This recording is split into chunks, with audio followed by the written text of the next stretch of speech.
Aquí estamos viendo las hidroeléctricas. Esta es una hidroeléctrica básicamente. Obviamente, bueno, pues que aquí en México se descuidaron y lo que se necesita es darles una chainadita, pero pues ahí está la hidroeléctrica. Es como cualquier cosa que dejamos de utilizar, pues hay que reactivarla, pero como mencionaba el presidente, no cuesta nada reactivarla. La realidad es que hay que darles el mantenimiento y eso es lo que se plantea en el proyecto de la CFE. Y que además, bueno, es una energía limpia porque trabaja con el movimiento del agua, a diferencia de la energía que se utiliza con el carbón, que si hoy analizamos y que si han visto nuestros videos de Mentes de Impacto, que te voy a dejar en el primer comentario, que es nuestro nuevo canal, hoy China está sufriendo una crisis por la falta de carbón, por esa forma tan acelerada de producción, ese monstruo asiático de construir y construir y construir, pero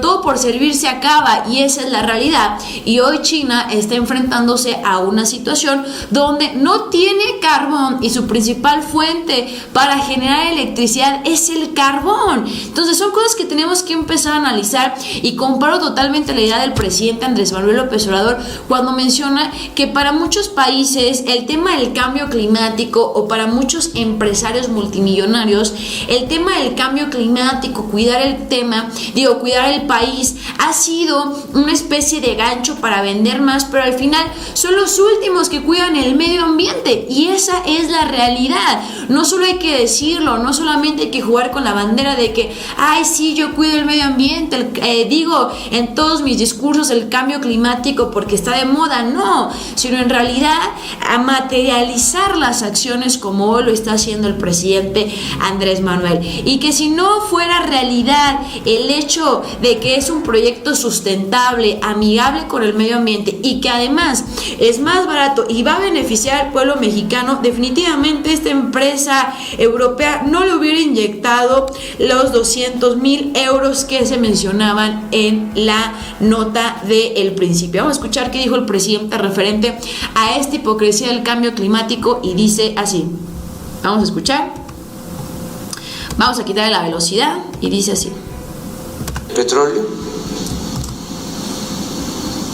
fue de 3.400.000 barriles diarios. 3.400.000 barriles diarios. Pero ahí no había ambientalistas. ¿Y saben qué hicieron para sacar esos 3.400.000 barriles diarios? Intervinieron los pozos del yacimiento de Cantarell, le inyectaron nitrógeno, los contaminaron, los exprimieron, precipitaron la declinación del campo de Cantarell, del yacimiento más grande del mundo. Lo agotaron, lo achicaron. 3.400.000 barriles. ¿Cuánto estamos hoy? Y es que ese tipo de cosas son las que dan coraje al saber que durante muchos años estuvo al frente de nuestro país partidos, personajes asquerosos, miserables, que con tal de llenar sus bolsillos, con tal de llenar sus cuentas en paraísos fiscales como hoy se ha dado a conocer, nos estaban envenenando, y es una realidad. ¿Cómo es posible que el yacimiento más grande de petróleo en todo el mundo se hubiera acabado por las tarugadas, por las tonterías que se cometieron con Felipe Calderón, con Enrique Peña Nieto, en la dictadura perfecta del salinismo, con Vicente Fox, que también fue una farsa total, y que hoy lo estamos viendo? Y es un ejemplo de lo que está pasando en China, y lo que mencionaba, todo por servir se acaba. Y si este grupo de políticos sobreexplotaban el yacimiento de Cantarell, era obvio que en algún momento se iba a acabar, a tal grado que le inyectaron inyectaban nitrógeno, no, como decía el presidente Andrés Manuel, y también, bueno, eso generaba que repercutiera, intoxicaran toda esta zona. Antes no nos han envenenado a todos los mexicanos, porque eso es lo que estaban buscando, pero afortunadamente con esta transformación, con un presidente que sí le interesa cuidar el futuro, el patrimonio para las futuras generaciones, está poniendo altos, porque si no nos vamos a respetar nosotros, pues ¿quién quieren que nos respete? Ustedes recuerdan cuando salió Enrique Peña Nieto a decir que se había acabado la gallina de los huevos de oro. No, mi rey, te la acabaste, y esa es la realidad. Se acabaron gran parte de nuestro patrimonio. ¿Y cuándo nos preguntaron? ¿Cuándo se preocuparon por el pueblo mexicano? Vamos a seguir escuchando. Trayendo nosotros 1.770.000, la mitad. Entonces, cuando se habla de cambio climático y el papel de México, nosotros estamos actuando de manera responsable, y no es porque nos los exijan organismos internacionales, porque también en todo esto hay mucha hipocresía. Se usa el discurso del cambio climático, pero se permite que se produzca cada vez más, que se extraiga cada vez más petróleo y que se produzca energía eléctrica con combustóleo, con carbón, las grandes potencias. Mientras se habla de cambio climático, hay una palabrita muy usual ahora en el discurso mundial, resiliente, la usan muchísimo. Afortunadamente. Y estoy totalmente de acuerdo con el presidente. Cuando les conviene dicen, ay, el cambio climático, hay que cuidar el mundo, y cuando te descuidas, ¿no? Hasta las grandes potencias abusan con tal de seguir teniendo el control. Aquí me ponen Juncal. A ver, ¿dónde está Greenpeace en este momento? Apoyando, denunciando. ¿Dónde estuvo cuando Enrique Peña Nieto le metía nitrógeno? Cuando también utilizaban el famoso fracking para sacar más petróleo y que eso generaba problemas en el país. Ustedes sabían que por el famoso fracking, al momento de meter estas ondas o generar estos movimientos en la tierra, pues por supuesto que generaban o fueron consecuencia de los temblores que se vivieron. Uno de los más fuertes fue durante el sexenio de Enrique Peña Nieto, ustedes recordarán, en septiembre, ¿no? Entonces todo este tipo de cosas, claro que tienen repercusiones, porque el fracking, tiende a eso, a mover la tierra, y si se mueve la tierra, si se mueven las placas tectónicas, obviamente, que van a generar sismos, como lo vimos justamente, y qué coincidencia en el sexenio de Enrique Peña Nieto. Pero bueno, continuando con la información, aquí tenemos a la empresa más hipócrita que dice: Iberdrola aumenta su capacidad renovable un 10% en los 9 primeros meses del año, asegurando que Iberdrola es una empresa totalmente verde. Pues no, esto es totalmente falso, porque yo ahorita les voy a presentar donde mencionan al presidente, donde menciona estos argumentos que el presidente ha dado en las mañaneras a partir de los últimos días referente a la reforma eléctrica que quiere implementar en un noticiero español. Pero primero es importante analizar esto que estamos viendo aquí en pantalla. Y bueno, aquí tenemos una fotografía que nos muestra que en 2013 se publicó esta imagen donde pone o prioriza qué tipo de energías son a las que les iba a dar con esta mal llamada reforma energética prioridad, para que vean que no eran nada ambientalistas como lo quieren vender los panistas y los priistas. Pues bueno, en primer lugar tenemos la nuclear, en segundo lugar tenemos la solar, luego tenemos la eólica. ¿Qué es lo que pasa a veces con este tipo de energías? Si tú pones todos los huevos en una sola canasta, imagínate, te tropiezas y se te caen todos y se te quebran todos. Por eso es importante también, diversificar. En este caso, ¿qué ha pasado con estas energías limpias? Algunos países europeos primero vendían la idea de que solo hay que tener energías limpias como la eólica, eólica o la solar. Pero ¿qué pasa cuando, bueno, la madre naturaleza deja de soplar o no hay sol, por ejemplo, y se dan días muy lluviosos, como lo vimos en diferentes partes del mundo, lo que pasó en Alemania este año, lo que pasó inclusive en Texas el año pasado, donde les costó trabajo reactivar la electricidad, porque bueno, no puedes poner todo al servicio de las energías eólicas o solares. Luego aquí tenemos la geotérmica, tenemos la de gas, y en sexto lugar tenemos las hidroeléctricas. ¿Qué es lo que busca el presidente Andrés Manuel López Obrador?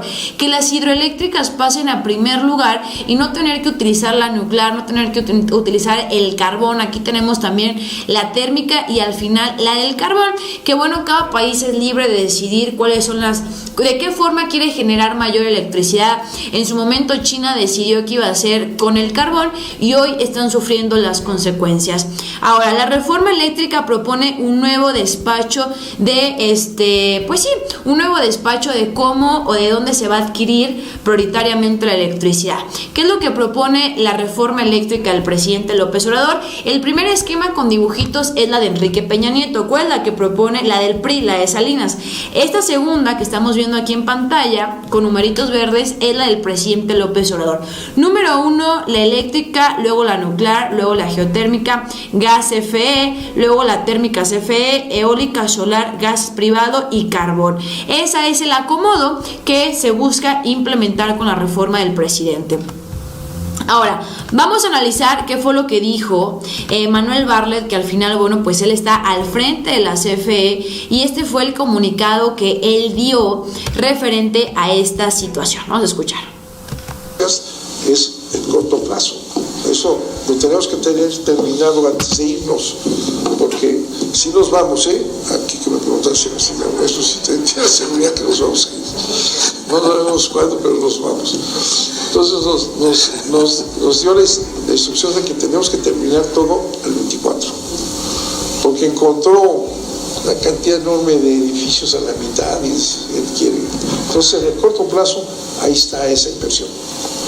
Y lo demás es todo un proceso, porque además la contaminación, el cambio climático no es nada más la electricidad, es mucho más importante los vehículos, pero mucho más contaminantes son los vehículos. Y ahí sí es el paso al vehículo eléctrico, ¿no? Y eso se puede hacer con una política para desarrollar autos eléctricos y no ser dependientes de los grandes países que nos van a venir a vender miles de carros a nosotros. Es parte del proceso. Tenemos que mover los sistemas de desarrollo tecnológico que tenemos, los institutos los tenemos, con las universidades. Tenemos proyectos, ya hemos visto cómo se puede construir un automóvil eléctrico que es más sencillo que el de combustión interna. O sea, sí estamos avanzando, pero hay que atacar en todos los frentes. Ok, y por último, ¿están considerando algún periodo de transición? Habla que una vez aprobada la reforma... Bueno, esta es una parte, pero lo que me interesa escuchar de Manuel Bartlett es lo siguiente y dice así. Ya el presidente desde hace un par de años o más, viendo cómo se estaba destruyendo a la CFE, las empresas públicas, él señaló una cifra. Bueno, estamos ahorita en una situación en que la CFE genera el 54% de la electricidad del país. 2 años antes teníamos el 100%, en este entrega, y los privados tienen ya el 46%. Dijeron, así se debe de quedar, ¿no? Y así está en la reforma constitucional. En primer lugar, para poder hacer un cambio, hay que declarar nulos todos los contratos. Así que es lo que explica aquí el el director o el presidente de la CFE, Manuel Bartlett, director general de la CFE, porque unos me han llegado a preguntar, oye Juncal, y entonces si se lleva a cabo la reforma eléctrica del presidente Andrés Manuel López Obrador, ¿es verdad que vamos a tener que pagar miles de millones de pesos a empresas privadas? Porque bueno, la CFE busca quedarse con el 54% de la electricidad. ¿Cuánto nos va a salir? ¿Va a salir carísimo? Pues no, eso es lo que aclara Manuel Bartlett, que en definitiva no se les va a pagar ni un solo peso, porque esto es de interés nacional y está contemplado en la Constitución, que por el bien de toda una nación, bueno, sí se pueden hacer este tipo de modificaciones, que al final de cuentas, repito, la CFE solo se va a quedar con un 54% y el otro restante es para las empresas privadas, no se les va a tocar, y bueno, pues que hagan lo que quieran con ese porcentaje que les están otorgando. Todos los permisos, todo eso se anula, porque esa es la reforma. La reforma está hecha en esta madeja de hilos, ¿verdad? Si no los quitas, pues no quitas la reforma. Lo que les he dicho de los generadores independientes y todo eso está en los contratos. No se pueden mantener los contratos, eliminan todos los contratos para cambiar el sistema. Como esta reforma que está ahorita aplicada eliminó todos los contratos y todo lo que existía antes para establecer nuevos, ¿sí? Dicen, no se puede quitar lo que ya se dio y es un despropósito, que si estamos haciendo un cambio, se tienen que quitar las estructuras que estamos quitando por todo lo que hemos dicho. La Constitución lo puede hacer, a nivel constitucional se va a cambiar todo, se cancelan contratos, permisos. ¿De dónde sale el 46% de los privados? Bueno, no está pretendiendo el presidente expropiar a los privados, no está, sino está planteando un mecanismo en donde el Estado garantice la electricidad para el país, tome el control del país y no estas pequeñas entidades privadas. El Estado toma el control y lo ejerce a través de la CFE. No es ninguna novedad, así estaba hace unos años. Regresamos a que el Estado, la generación, transmisión, distribución, lo tiene que vigilar el Estado. Pues bueno, estas fueron las declaraciones por parte del director de la CFE, mi querida familia, donde, bueno, da un muy buen argumento, cabe señalar y reconocer, donde dice, a ver, que no nos estén asustando que porque se va a implementar esta reforma eléctrica, que va a haber modificaciones, nos van a querer demandar ante los tribunales internacionales. Sí, cuando se aplicó la reforma energética de Enrique Peña Nieto, también se tuvieron que hacer cambios en la estructura porque las cosas iban a cambiar y, bueno, no pasó a mayores. Entonces, aquí no debe de suceder lo mismo. Además, bueno, pues él menciona que es necesaria este cambio porque la CFE, al ser una paraestatal, necesita volver a tener el control por lo menos de más de la mitad de la electricidad para que los precios no vayan a reventar como lo que está pasando en Europa.